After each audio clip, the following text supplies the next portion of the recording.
Kobe Bryant, a hopeless romantic, an obsessive maniac, and the fiercest competitor basketball has ever seen. But the real question isn't how famous he was, it's just how far he was willing to go for greatness. Today, you'll find out why Kobe's obsession made him unstoppable, and how it broke him. Let's rewind to the very beginning.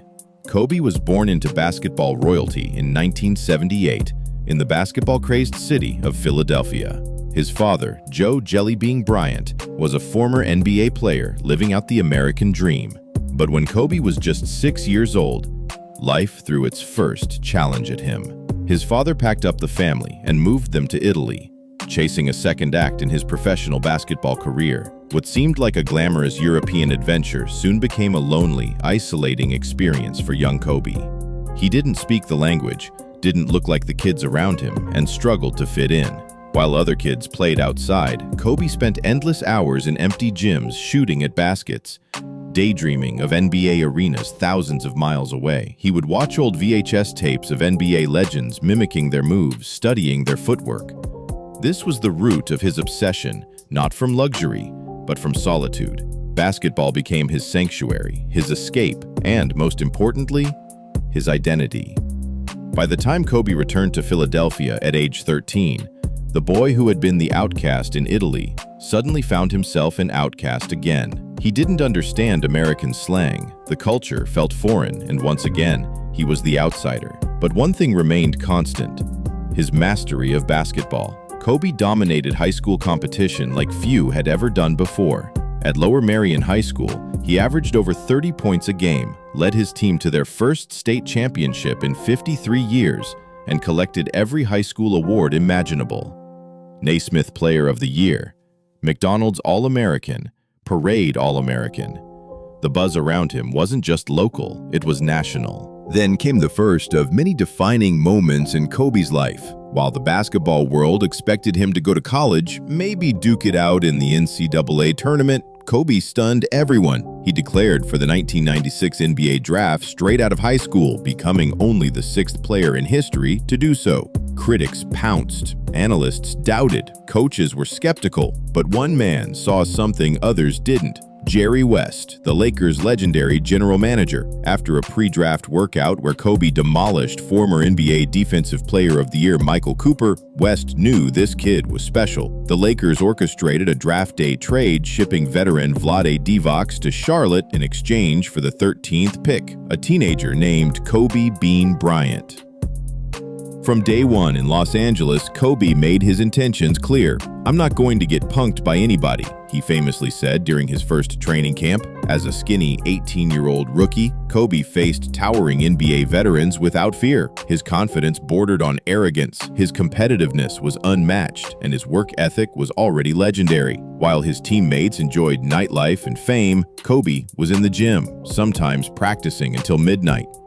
In his rookie year, Kobe became the youngest slam dunk contest champion in history, and by his second year, he became the youngest NBA All-Star ever. But his playoff career didn't start smoothly. During the 1997 playoffs, he infamously shot 4 straight air balls in a crucial elimination game against the Utah Jazz. The world mocked him, teammates doubted him, but Kobe, he took those failures personally, returning to the gym the very next day, determined never to feel that humiliation again. Over the next few years, Kobe developed at warp speed.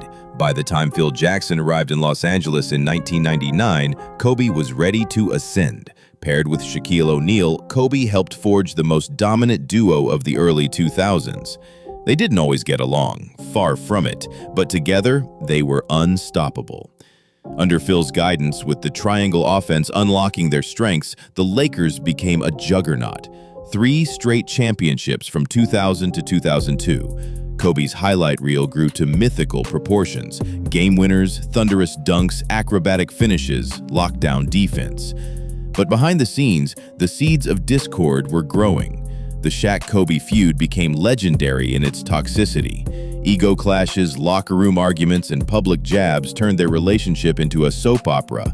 While Shaq focused on fun and fame, Kobe obsessed over work and legacy. The tipping point came in 2004 when the Lakers, despite adding superstars like Karl Malone and Gary Payton, fell to the Detroit Pistons in the finals. The dynasty crumbled. Shaq was shipped to Miami, Phil Jackson left. The Lakers were in shambles, and Kobe was left standing alone. What followed was a stretch of pure individual brilliance. Kobe put together some of the most incredible scoring performances the league had ever seen.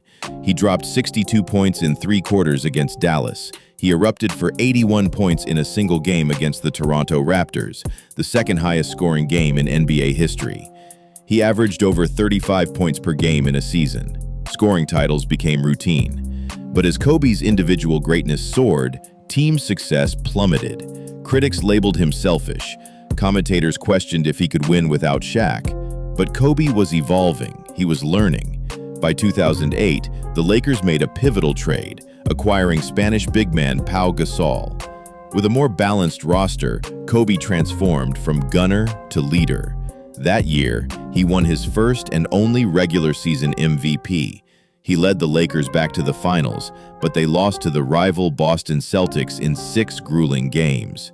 The defeat devastated Kobe, but it also motivated him like never before.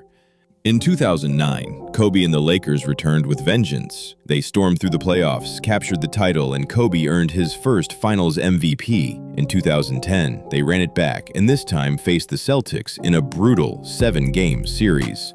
Despite a poor shooting night in Game 7, Kobe grabbed 15 rebounds, played ferocious defense, and secured his 5th championship. He finally silenced doubters who claimed he couldn't win without Shaq. He wasn't just a scorer, he was a champion, a leader, a closer. As the years wore on, the toll of Kobe's obsession began to show. Injuries mounted, fractures, sprains, and eventually the dreaded Achilles tear in 2013. Even in that moment, Kobe refused to surrender. He made 2 clutch free throws on a torn Achilles before walking off the court, but the injuries didn't stop there. Subsequent seasons were plagued by knee and shoulder problems, reducing the Mamba to a shadow of his former self.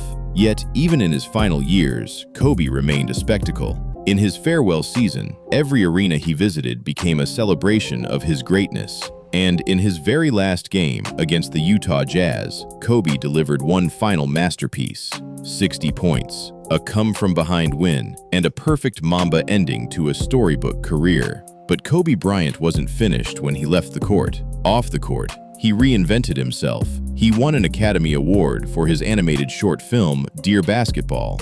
He launched multimedia companies, published best-selling books, and coached his daughter Gianna and her AAU team. The Mamba mentality transcended basketball. It became a life philosophy, influencing athletes, entrepreneurs, and dreamers around the world. Tragically, Kobe's life was cut short on January 26, 2020, in a helicopter crash that also claimed the life of his daughter Gianna and 7 others. The world mourned, remembering not just the basketball icon, but the loving father, the relentless worker, and the visionary storyteller. Kobe Bryant was more than a sports figure. He was a symbol of perseverance, discipline, and unrelenting drive. His life taught us that obsession can build greatness, but also demands sacrifice. He was both a hero and a cautionary tale, a legend whose impact will echo for generations. Because for Kobe Bryant, winning wasn't everything, it was the only thing. And now every kid who yells Kobe when shooting a crumpled paper into a trash can knows the story. It wasn't about the glamour. It wasn't about the fame. It was about that relentless pursuit of greatness, no matter the cost.